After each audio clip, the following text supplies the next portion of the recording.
இப்போ நம்ம செய்ய போகிறது கத்திரிக்காய் சொஜ்ஜி.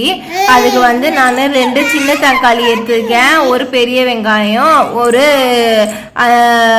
7-8 வந்து கத்திரிக்காவை இது மாதிரி வந்து சின்ன சின்னதாக வந்து கட் பண்ணி வச்சுருக்கேன். வாங்க எப்படி பண்ணலான்னு காட்டுறேன்.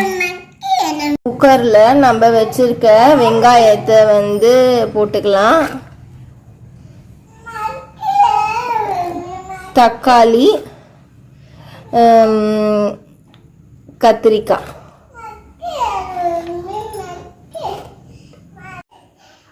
இப்போ இதில் நான் 2 கிளாஸ் தண்ணி வந்து ஊற்றிக்கிறேன். இதில் உப்பு தேவையான அளவு ஃபஸ்ட்டு நான் 1 டீஸ்பூன் ஆட் பண்ணிக்கிறேன். அப்புறம் தேவைன்னா வந்து நம்ம போட்டுக்கலாம். அரை டீஸ்பூன் மிளகாத்தூள், ஒரு 1/4 கப்பு பச்சைப்பருப்பு வந்து ஆட் பண்ணிக்கிறேன்.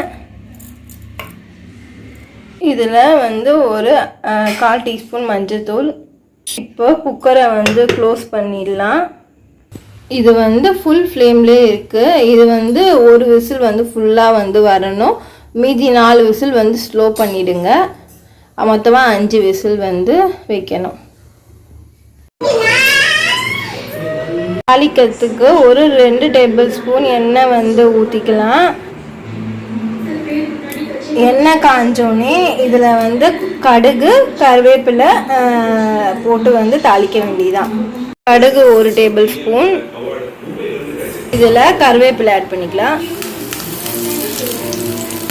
இப்போது இதில் நம்ம தாளித்து வச்சுருக்கத ஆட் பண்ணிக்கலாம்.